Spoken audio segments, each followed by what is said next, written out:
मेघ आए पाठ 5। मेघ आए,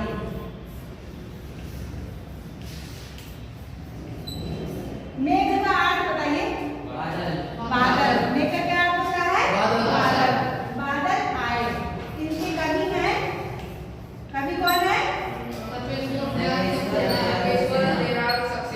हाँ, शर्वेश्वर।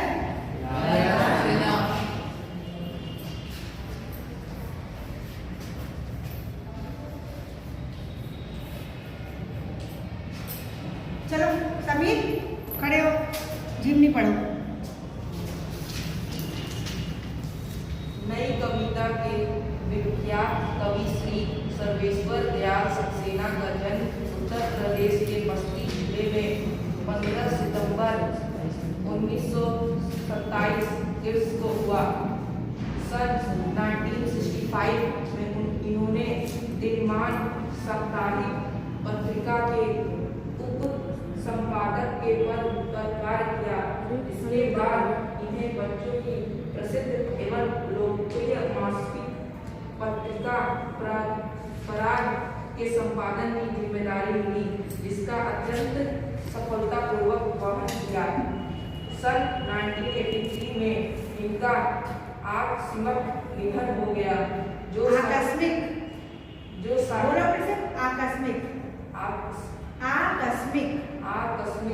निधन हो गया, जो साहित्य जगत के लिए अपूर्णीय क्षति थी। इनकी प्रमुख रचनाएं हैं कांट की बढ़िया, बांस का फूल, गर्म हवा, एक सुनी नाव, कुआओं नदी, जंगल का दर्द, खुदियों पर टंगे लोग, काव्य संग्रह, पागल कुत्तों का मसीहा, सोया हुआ जल, उपन्यास, बकरी, नाटक तथा लड़ाई कहानी। इन्होंने प्रचुर मात्रा में बाल साहित्य भी लिखा। दिनमान में प्रकाशित चरखे और चर्चे स्तंभ के लिए इन्हें बहुत लोकप्रियता प्राप्त हुई। चलिए बच्चों, अब हम लोग आते हैं मेघ आए। हमारे भारत में कितनी ऋतुएं पाई जाती हैं? 4। कौन कौन सी? बोलो खड़े होकर के, कौन कौन सी ऋतु पाई जाती है? गर्मी, ठंडी, बरसात और हाँ, गर्मी मतलब ग्रीष्मकाल और ग्रीष्म ऋतु, शीत ऋतु, बसंत ऋतु और वर्षा ऋतु। ठीक है। इसमें जब ग्रीष्म ऋतु के बाद जब वर्षा ऋतु आती है और बहुत ज्यादा गर्मी के बाद काले बादल छा जाते हैं आकाश में, तो वो बहुत ज्यादा सुंदर लगते हैं। यहाँ पर कवि सर्वेश्वर दयाल सक्सेना ने 2 चीजों को लेकर के कविता रची है। एक तो उन्होंने कविता का मानवीकरण किया है। मानवीकरण अलंकार बच्चों उसको कहते हैं जहाँ पर किसी निर्जीव चीज को हम सजीव चीज से तुलना करते हैं, उसे हम मानवीकरण कहते हैं। जैसे बादल की तुलना यहाँ पर गांव में आए हुए दामाद से की गई है। दामाद किसे कहते हैं? घर में अगर बेटी है और उसका पति आता है, उसको हम घर में दामाद कहते हैं।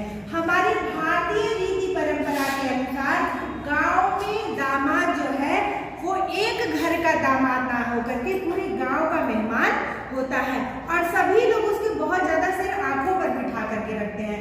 जिस प्रकार से गर्मी के बाद बारिश आती है तो उसे पेड़ पौधे लताएं सभी बहुत अधिक अच्छे से स्वागत करते हैं, उसी प्रकार से दामाद का भी स्वागत गांव में बहुत अच्छे से किया जाता है।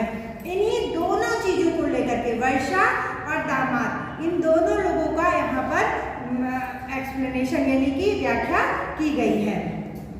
मेघ आए बड़े बटखन के समर के, आगे आगे नाचती गाती बयार चली, दरवाजे खिड़कियां खुलने लगी गली गली, पाहुन जो आए हो गांव के शहर के, मेघ आए बड़े बटखन के समर के। जब कोई भी नया व्यक्ति आता है गांव में चाहे है तो वो बहुत अच्छे कपड़े पहन करके बन ठन के आता है ना, आता है कि अच्छे कपड़े पहन करके बहुत बढ़िया से आते हैं ना, उसी प्रकार से यहाँ पर कवि कहते हैं कि गांव में दामाद आए हैं बहुत अच्छे से सूट बूट पहन करके, और जिस प्रकार से आज काले काले बादल 4 महीने की गर्मी के बाद जो काले बादल आकाश में छाए हुए हैं वो भी इतने सुंदर लग रहे हैं, ऐसा लग रहा है कि बादल भी साज श्रृंगार करके आया है। आगे आगे नाचती गाती बयार चली, और आगे आगे दामाद आता है, नया व्यक्ति है, गांव का मेहमान है, लोग उसका स्वागत बहुत अच्छे से कर रहे हैं। जिस प्रकार से काले बादल छाने पर आप सभी लोगों ने देखा होगा कि खूब तेज हवा चलने लगती है ना, आंधी जैसा कभी कभी उठने लगता है। तो आगे आगे बादल आ रहा है, उसके आगे आगे हवा चल रही है, उसका स्वागत कर रही है हवा कि आओ, मतलब हमारे यहाँ आपका स्वागत है। उसी प्रकार से नया व्यक्ति जब आया है गांव में तो लोग उसका स्वागत कर रहे हैं कि आइए, आपका हमारे गांव में स्वागत है। दरवाजे खिड़कियां खुलने लगी गली गली, पाहुन जो आए हो गांव के शहर में। सभी के दरवाजे खिड़कियां खुलने लगी, किस लिए? कि पहला अर्थ है कि गर्मी बहुत थी, लोगों ने अपने घरों के दरवाजों को बंद रखा था। आज बादल आ गया है, अब ठंडी हवाएं चल रही हैं और उसकी ठंडक से घर को भी ठंडक मिलेगी, तो उसके लिए। और दूसरा, लोग उस दामाद को देखने के लिए अपने घरों के दरवाजे और खिड़कियों को खोल दिए हैं। जो व्यक्ति आया है गांव में, पाहुन जो आए हो गांव में शहर के, ये पाहुन दामाद जो मेहमान है वो आए हैं कहाँ से? गांव से, शहर से। कहाँ आए हैं? गांव में। और एक व्यक्ति ये मेहमान नहीं है, किसी एक घर का ये मेहमान नहीं है, ये किसका मेहमान है? ये पूरे गांव भर का मेहमान है, इसलिए लोग इसका स्वागत सत्कार बहुत ही अच्छे से कर रहे हैं। मेघ आए बड़े बंठन के संवर के, पेड़ झुक झांकने लगे गर्दन उचकाए। जिस प्रकार से लोग घरों में अगर मान लो कि खिड़की बहुत ऊंची है तो लोग गर्दन उठा करके देखने लगते हैं, और यहाँ पर बादलों का स्वागत, पेड़ जो है वो नीचे झुक, जब हवा चलती है तो पेड़ क्या होता है? नीचे झुक जाता है, फिर ऐसे उठता है। तो यहाँ पर वही बात है कि पेड़ जो है कभी झुक रहा है, कभी ऊंचा हो रहा है, ऐसा लग रहा है कि पेड़ जो है वो बादलों का स्वागत कर रहे हैं। आंधी चली धूल भागी घाघरा उठाए, और खूब तेज आंधी चल रही है, ऐसा प्रतीत हो रहा है जैसे कोई नव युवती किसी मेहमान को अचानक देख करके अपने घाघरे को उठा करके बहुत तेजी से दौड़ करके घर में छिपना चाह रही है। और यहाँ दूसरा अर्थ है कि बादल को देख करके हवा चल रही है, और जो गोल गोल घूमने लगता है, मिट्टी होता है ना, उसमें हवा पत्ते सब कुछ होते हैं, यहाँ पर वो युवती के रूप में है, जो ऐसा लग रहा है कि वो घाघरा पहने हुए है। फिर है कि बाकी चितवन उठा नदी ठिठकी घूंघट सर गए, और बादल को आता हुआ देख करके नदी भी पल भर के लिए रुक गई है कि अरे बादल आ रहा है, पानी बरसेगा, फिर से हमारे जो नदी का पानी सूख गया है वो फिर नदी में पानी आ जाएगा और फिर लहरें उठने लगेंगी, और घूंघट सरखाए। और यहाँ पर दूसरा अर्थ है कि गांव की जो नव वधुएं हैं वो घूंघट उठा करके भी उस दामाद को देखने की कोशिश कर रही हैं कि दामाद गांव में आए हुए हैं। मेघ आए बड़े बंठन के संवर के, दामाद और मेघ दोनों ही बहुत ही सुंदर रूप में गांव में आए हुए हैं। बूढ़े पीपल ने आगे बढ़कर जुहार की, बरस बाद सुधिलीनी बोली अकुलाई लता ओट हो की बात की। बूढ़े पीपल, बच्चों हमारे भारतीय परंपरा में पीपल का पेड़ जो है वो सबसे अधिक एवरग्रीन होता है, मतलब कि बहुत उम्र दराज पेड़ होता है, पीपल और बरगद का पेड़, जानते हैं ना आप सभी लोग।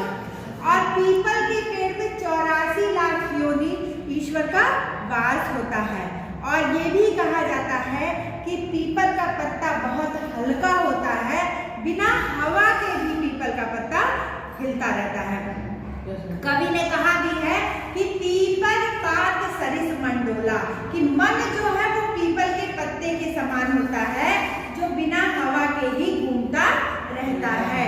और पीपल का पत्ता जो है बहुत औषधीय गुण वाला भी होता है। पीपल का पेड़ भी बहुत औषधीय गुण का होता है। कहते हैं कि पीपल के पेड़ के इर्द गिर्द थोड़ी सी दूरी तक जो है वो पॉजिटिव एनर्जी ही रहती है, नेगेटिव एनर्जी नहीं रहती है। पीपल का पेड़ और क्या करता है?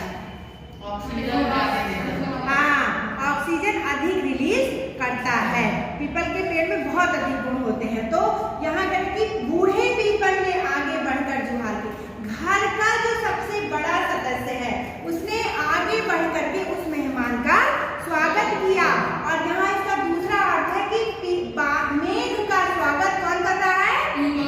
हाँ, पीपल का पेड़ उस बादल का स्वागत भी कर रहा है। बरस बाद सुधि लीली बोली अकुलाई लता ओट हो की बात है। यहाँ लता से दो अर्थ है। एक लता जो सूख रही है, धरती में लगी हुई है और किसी पेड़ के सहारे पर है, उसमें पानी नहीं पहुंच रहा है। और दूसरी लता उस दामाद की पत्नी है, बेटी है घर की, वो पत्नी है जो 1 साल के बाद तक अपने पति का इंतजार करती रही। तो वो कह रही कि बरस बाद सुधि लेनी बोली अकुलाई लता लोटो की बात कि दरवाजे के पीछे से लता नाम की युवती जो उस दामाद की पत्नी है वो अकुला करके यानी कि परेशान होकर के उलाहना दे रही है, शिकायत कर रही है अपने पति से कि 1 साल के बाद आपने मेरी सुधि ली है। उसी प्रकार से वो जो लता जमीन में जो लगी हुई है वो कह रही है कि बादल से उलाहना दे रही है कि इतनी देर आने में क्यों लगा दिए कि मेरी जो जड़ें हैं अब सूखने लगी थी। हर्षाया ताल लाया पानी परात भर के। और खुश होकर के ताल जो है वो बादल यानी कि मेघ का स्वागत करने के लिए खड़ा है। और हमारे भारतीय परंपरा में ये भी एक परंपरा है कि जब दामाद और बेटी आते हैं तो उनका पैर भी थाली में रख करके धोया जाता है। तो यहाँ पर ताल रूपी साला, ताल रूपी बहन का भाई जो है वो आया है और ताल वो परात में पानी लेकर के अपने जीजा के पैर को धोने के लिए। मेघ आए बड़े बंठन के समर के, क्षितिज अटारी गहराई दामिनी दमकी। क्षितिज का अर्थ समझते हैं आप लोग? वह अकल्पनीय, वह अकल्पनीय रेखा जहां पर आकाश और धरती को हम मिलते हुए देखते हैं उसको हम क्या बोलते हैं? क्षितिज। कभी कभी आप नदी के किनारे जाते हैं तो ऐसा लगता है कि नदी के उस पार आकाश ऐसे मिल रहा है धरती को, देखे हो ना, तो उसको बोलते हैं क्षितिज। जबकि अकल्पनीय हम बोले हैं ना, जबकि ऐसा संभव नहीं है, ऐसा होता ही नहीं है। आकाश ऊपर ही और धरती नीचे ही है, लेकिन एक अकल्पनीय रेखा होती है, एक अकल्पनीय सोच होती है, उसको हम क्या बोलते हैं? क्षितिज। तो वहां पर अटारी यानी कि ऊपर की तरफ, छत के ऊपर से देखने पर ऐसा लग रहा है कि क्षितिज यानी कि जहां पर आकाश और पृथ्वी मिल रहे हैं वहां बिजली चमक रही है और वो उस बिजली में ये काले काले बादल और भी अधिक सुंदर लग रहे हैं। क्षमा करो गांठ खुल गई अब भरम की।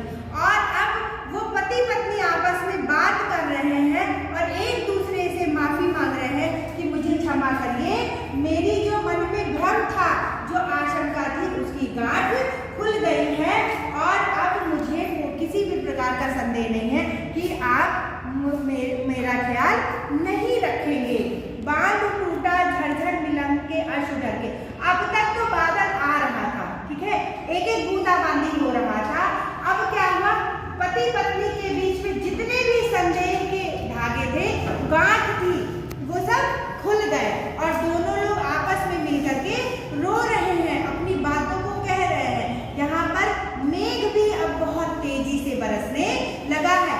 मेघ और धरती का मिलन हो गया है और फिर बहुत तेजी से बादल बरसने लगा है। बांध टूटा झरझर मिलन के अश्रु बरसे, मेघ आए बड़े बन के सवर के। बादल बहुत ही बन ठन करके आया है और आज बादल ने, आज मेघ ने धरती की प्यास बुझा दी है। आज एक घर में बहुत अधिक खुशी आई है कि उस घर का दामाद जो है वो 1 वर्ष के बाद घर पे आया है। तो बच्चों आज हम लोगों ने इसका एक्सप्लेनेशन अच्छे से इसको पढ़िएगा, क्वेश्चन आंसर हम आपको बहुत ही जल्दी लिखवाएंगे। ठीक है, थैंक यू।